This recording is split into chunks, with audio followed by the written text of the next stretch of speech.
Hi, this is Tom from Parallel Economy.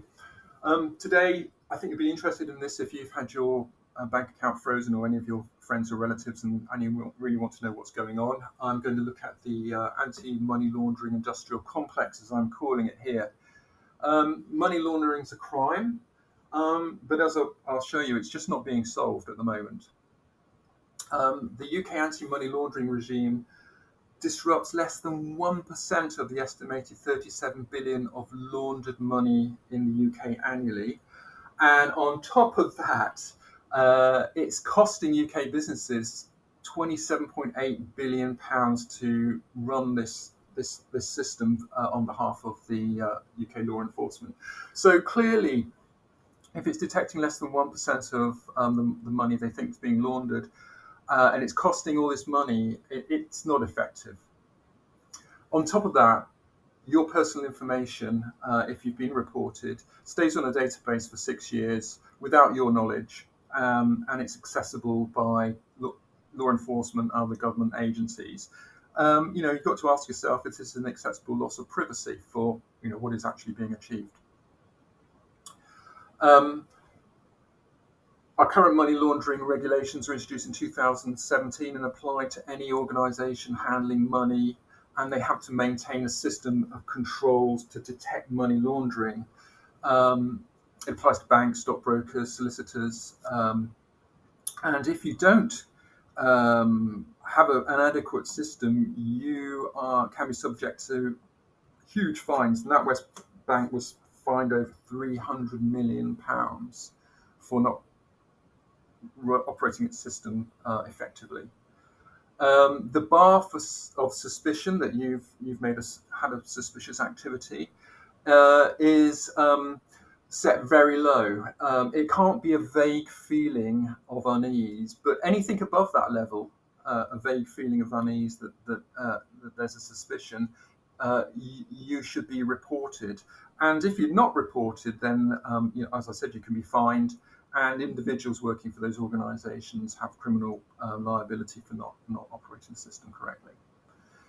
And that was resulted in literally hundreds of thousands of reports. In the year March 2020, 573,000 SARs, that's 2,200 per working day. Many of them, 62,000, were accompanied by a DAML. DAML is a defense against money laundering. So if your bank freezes your account, they make a DAML request to unfreeze your account. They have to freeze it if there's anything suspicious. Then they ask the financial intelligence unit if it can be unfrozen. And of those requests, 98% were granted because the intelligence unit couldn't see anything that would confirm that suspicion at that time. So let the bank unfreeze your account. 2% of them were refused. Those 2% represent about £170 million worth of property or accounts frozen, what have you. But of that 170 million, a tiny amount was actually seized or confiscated or continued to be frozen. So, 98%, nothing happens. And to put that into perspective, this pie chart shows you the full 37 billion estimated money laundering, and the amount seized, confiscated, or frozen in 2022 was 0.005%, a tiny, tiny fraction. Doing an internet search for anti-money laundering prosecutions turns up a couple of results where freedom of information requests have been made and asking, has anyone been criminally prosecuted for anti-money laundering under this regime? And they haven't. This one went up to August 2020, and in 2020, no one had been prosecuted. They may have had money confiscated, or been fined, but there was no criminal prosecution. So what happens when a suspicious activity report's made? It goes onto a database. They see if there are any others to establish a pattern. or there's any other law enforcement database information, so other databases to search to see if you're in trouble or suspected of crimes elsewhere in the system. If they think there is an actionable intelligence, they'll pass that on to the relevant police force. Your account will remain frozen, but as I mentioned, 98% of the time there's no actionable intelligence and the DAML is granted.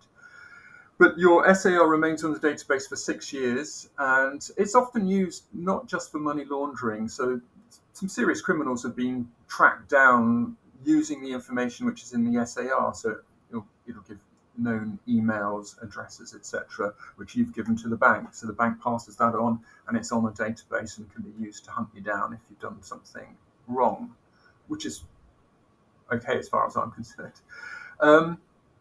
I found an interesting video on YouTube where the UK Financial Intelligence Unit's talking to solicitors about the system, and the chap there mentions that over 172 million was denied to suspected criminals resulting from Defence Against Money Laundering alone. More than 100 million of that denied when there was no previous law enforcement interest. So you are considered by the UK Finance Intelligence Unit as a suspected criminal when one of these reports has been made, and they'll keep you on the database so they can, establish any patterns in your activity for 6 years. I think that's, in my opinion, that's way too long. If you commit, you make a suspicious transaction and then nearly six years later, say 5.5 years later, you make another one. That's not really going to establish a pattern. 6 years is just far too long, in my opinion. A similar law is the Protection of Freedom Act 2012, which looks at DNA and fingerprint information. If you aren't charged or just have committed a charge and found guilty of a minor crime, your DNA and fingerprints have to be removed after the police have had them for 6 months. That gives them time to check their databases. But in the context of money laundering, it's not 6 months, it's 6 years. So summing up, clearly the businesses are being given a huge burden in this reporting and have exposure to huge fines if they get it wrong. Lots of people having their bank accounts frozen, going through the stress of that.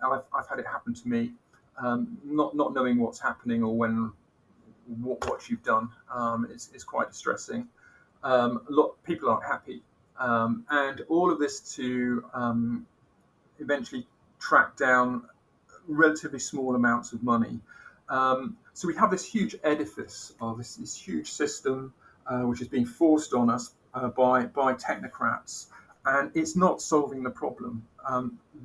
It's clearly not the solution. All these algorithms for establishing patterns and what have you, they're not working. Clearly not working. So we need to do better. We need to do something else, hopefully something that doesn't cost us 28 billion a year. But it's a big problem, I think, and we can't hide behind a system and pretend everything's working when clearly it's not. So I hope you haven't been affected by this, but if you have, it gives you an idea of what's happening. If you like this video, give it a like on YouTube, do the YouTube things, and subscribe. I'll be making some more videos along these lines, and I hope you enjoyed it. So thanks very much. Bye.